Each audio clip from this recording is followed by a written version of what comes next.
Ramachandra Prasad sir for motivating me to conduct this session. Thank you, sir. And sincere thanks to all of you for joining this session.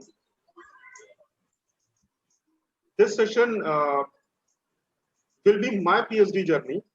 What are the things I have achieved? What are the things I suffer? The process of PhD and many more interesting span of journey to discuss. I have listed some even tips and a bit of advices for PhD scholars so that they can excel in their PhD. So you are now witness to be my PhD journey. I have completed recently. So now let's get started. Friends, what I have previously said to our academic head sir, Honorable Dr. Arput sir, that even I was thinking after my PhD work is done, but sir have more other plans for me. So friends, I have completed my MBA then MPhil in management, and after completing my MPhil, I stopped for higher degree in management and enrolled for PhD. I have chosen my topic, marketing strategies, and selected two insurance companies, the giant LIC life insurance company and #1 private insurance company, ICICI Pru. I have done a comparative study between marketing strategy of both the companies. The one simple reason to select the topic, as I have related study on LIC during my MPhil. Other than that, I have very keen interest on investment pattern, mutual fund and insurance sector. My journey begins with 6 months mandatory coursework where we have to give a brief study on research methodology. You have chosen of stream and quantitative aptitude. After qualifying course for examination, we were asked to submit a synopsis and an interview with PPT presentation of synopsis conducted, where university officials ask about details of topic, how we are planning to research in future, and other important aspects. Once I cleared that phase, guides were allotted and scholars will be handed over to them. Fortunately, by God's grace, my guide was one of the most learned person of university. No. Respected Dr. S.S. Mazhar Sahab. I respect him a lot. He was not only a guide to me for PhD, but a lifetime mentor also. He pushed me. Sir, I request you to mute others, sir. Please mute the participants. Parthasarathy sir and others, please mute yourself. Tapas and Priya ma'am as well. Sorry, sir, please continue. Thank you. No issue.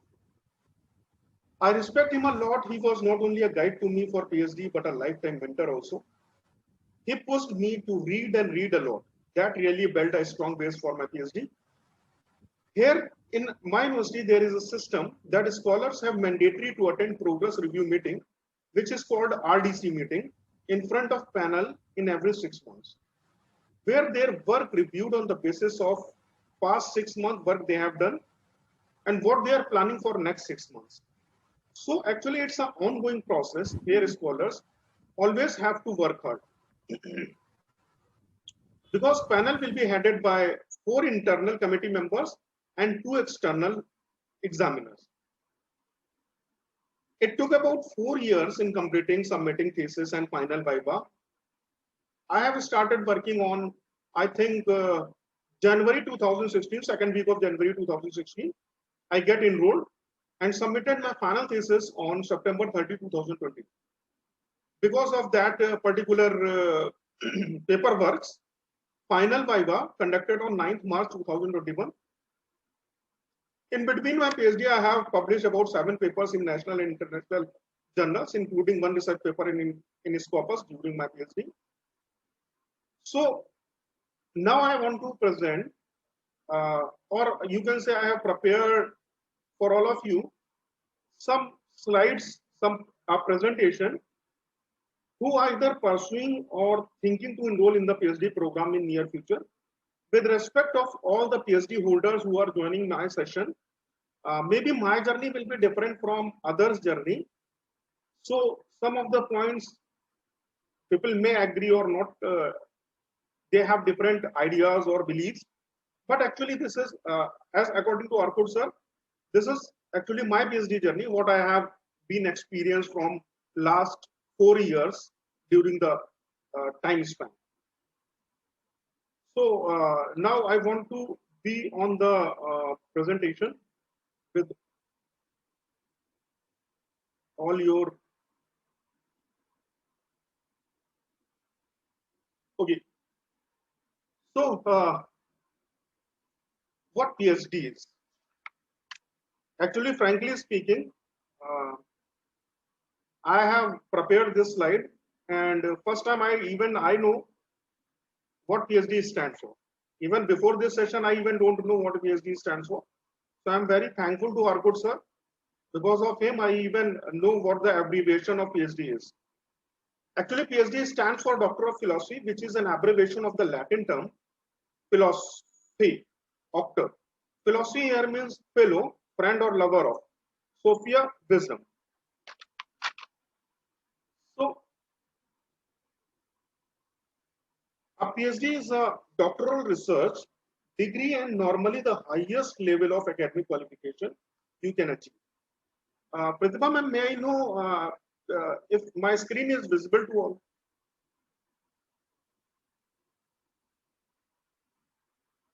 Ma'am, if Yes, my sir. screen, Yes, sir. okay, thank you, ma'am. Thank you for the confirmation, ma'am. A PhD is a doctoral research degree and normally the highest level of academic qualification Sir, you can can you achieve. make it full screen? Yes, ma'am. Sir, can you make it full screen? Thank you. Sure, ma'am. Sure.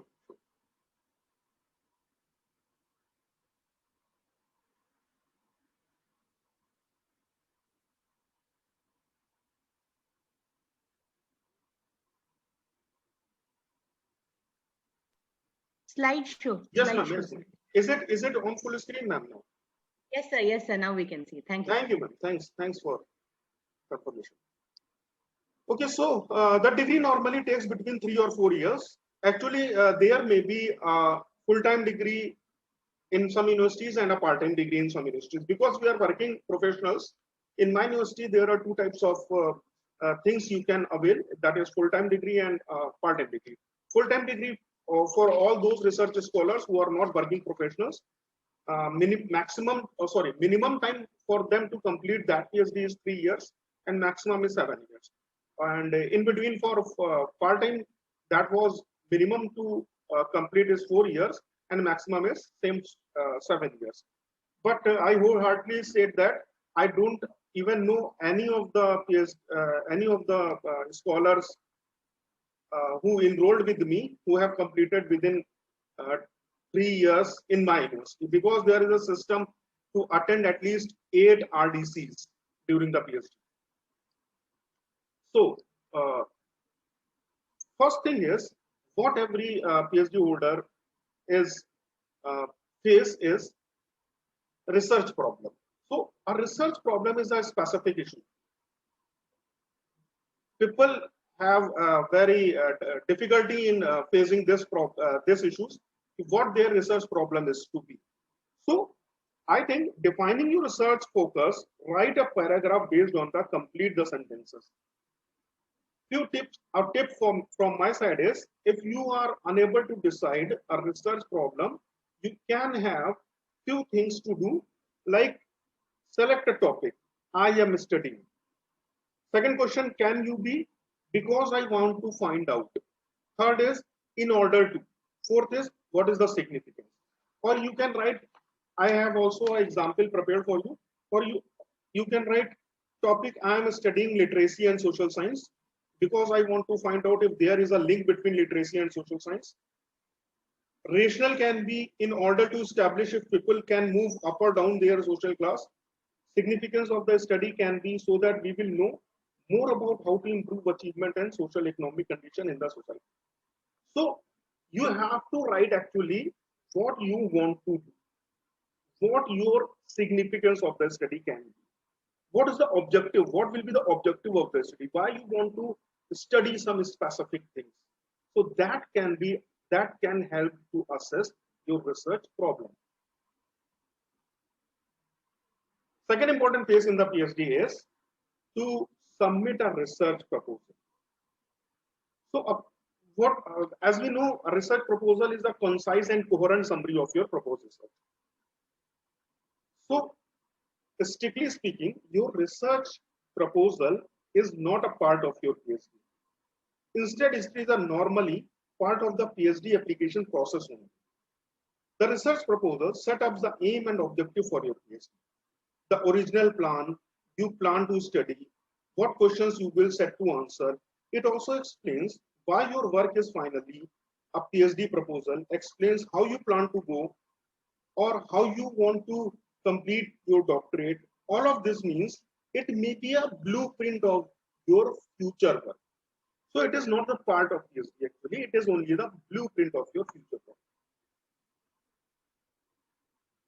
Third important aspect is literature review, and it is the most important aspect. What I think after completing my PhD, one thing I know, literature review will be the most important work a scholar can do. Literature review, normally, the first thing you will tackle after beginning your PhD and having an initial meeting with your supervisor. The first time you meet with your supervisor, he always asks, okay, go and read that particular book, that particular literature, that particular chapter. It is thorough survey of work in you to related topics. The literature review is a part of your final PhD dissertation. This is the thing which is also included in your final PhD. Depending on the nature of your PhD, the work could be books, publications, articles, experimental data, and many more. In social science subjects or in management subjects, mostly the literature review will be in chronological order, either from present to past or from past to present. So it may be a chronological order. From this literature review, now you can able to find out the most important particular thing is research care. It will take a lot of research and reading. You will need to be very familiar with all the studies that have already been done and what those studies contributed to the overall body of knowledge about that topic. Make a list of any questions you have about your topic and then do some research to see if those questions have already been answered satisfactory. If they haven't, perhaps you have discovered the gap. Gap can be concept or new idea that hasn't been studied at all, or the existing research is outdated and you need to know the new updated of the research. Now your PhD work starts. If once you find out the gap, once you know what you have to find out which is not discovered yet, now your PhD work starts. Conducting research and collecting research. So after all these things, you are now prepared for second most important element, that is collecting the data. So if your research is based on secondary data, then journals, publications, articles, books, chapters, all these will be your secondary data. Otherwise, you have to do for primary data, you have to do survey, you have to prepare a questionnaire, and all these things schedules for your data. After that, you have to collect the raw data, then subsequently converted it into information useful for decision making. The next part will be the findings and conclusion after analysis of data and application of statistical tool. Okay, so in primary data, or it is now very important aspects that we have to summarize this data with the help of some statistical tools also. So it will depend on your study, it will depend upon your hypothesis, what statistical tools you have to derive on that particular problem. After that particular hypothesis derivation, you can find out the important findings or results of an investigation, and as well as the conclusions. The conclusions allows you to have the final say of the issue you have raised in your paper. That is, conclusion is a synthesis of thoughts, a demonstration of your idea, and to propel your reader to a new view of the subject. It is also your opportunity to make a good final impression and to end on a positive note.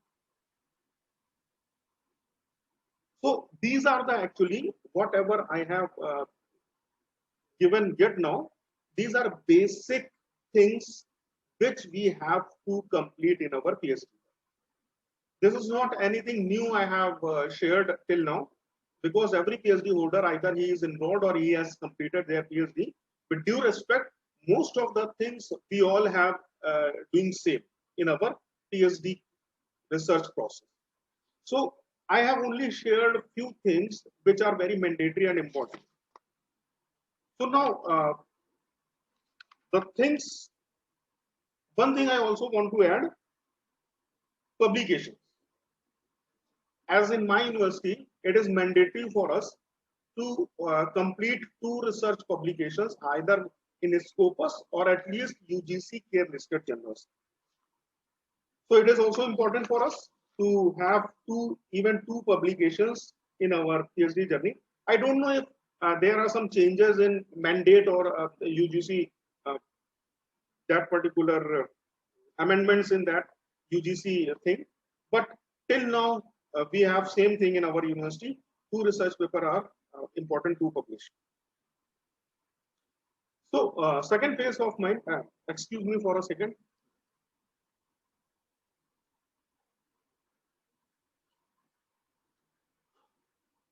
So second phase of this presentation is some tips for PhD scholars I like to share. These are on my experience actually. Maybe there may be some differences among our esteemed PhD holders, but these are based on only my experience, whatever I have experienced during my PhD. First thing is, read a lot. What I have learned. Read a lot. Shift you towards a lot of new knowledge, new methodologies, new ways. You can find out new doors of knowledge open in front of you. Choose wisely your methodology, your work according to problem you have chosen. Stick to your original plan. Never deviate in the middle of the research. Some of the times you may think, okay, if I can choose this, if I can go for this, never deviate in the middle of the path. Choose whatever you have started. Over the course of my PhD, the times that I felt most productive and effective in my reading was when I was trying to write my own articles and papers. For me, trying to write about something showed me where the gaps in knowledge, where and what was important to know, and it helped guided me reading efforts to find what was more relevant to my research. So my number one tip is start writing. Don't hesitate to start writing. Whatever comes in your mind, start writing. Point number 2 is very important. Motivation may be good. As we know, PhD is not a 100-meter race. It's actually a marathon. A study revealed that out of 10 students, 3 drop in between of their PhD and 4 may not complete it in given time limit, up to 7 years. I'm not saying this. This fact is from past student survey that out of 10, 3 may drop. You have really to work hard and a lot take inspiration from seniors and your mentors. I persist you to talk to your mentor, to talk to your seniors.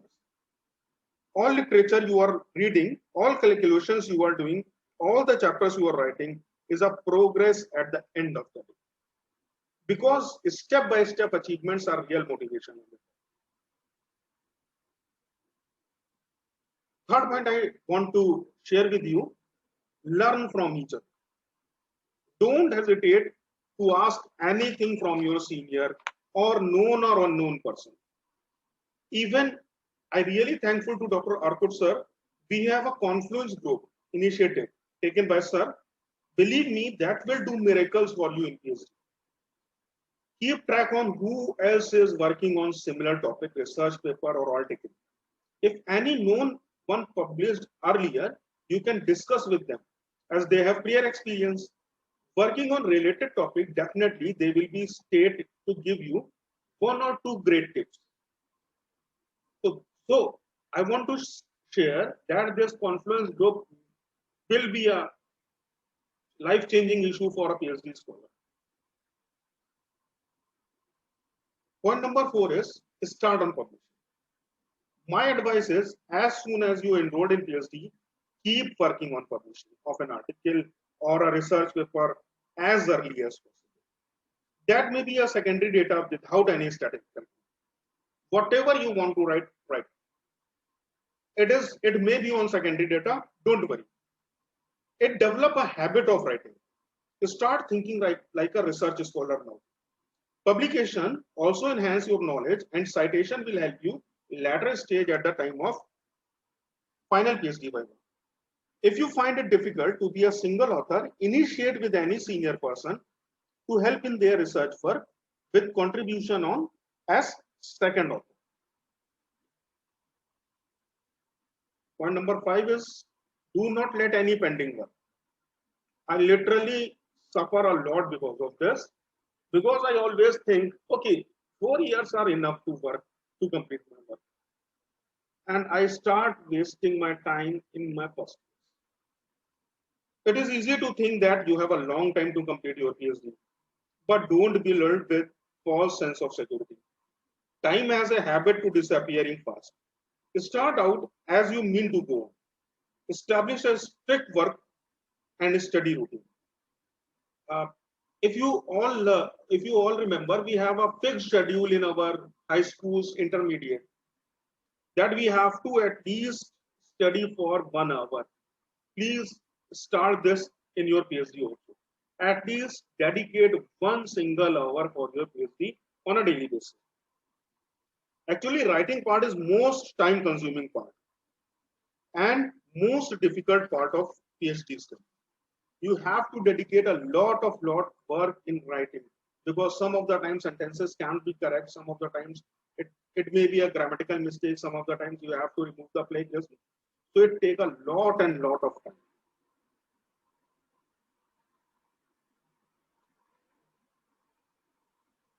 Okay, another point, it may be a contradicting statement, but what I feel and what I experience during my PhD, never have conflict with your supervisor. No egos, no argument rule you have to follow. It's unlikely that you have completed a PhD without encountering at least a few challenges. No one can complete PhD without have some problems. The supervisor-student relationship is both personal and professional actually. Supervisors have lots and lots of experience. Most of the times, he may argue for your benefit only, because it may be your deflection from your original path. So keep you on track. Role of a supervisor is like a motivator. Make him a habit of friendship. I make my mentor as my friend. Even now we have a very good relationship after my PhD. We can crack jokes with each other. So with time, when you spend a lot of time with your mentor, there may be a healthy relationship among both of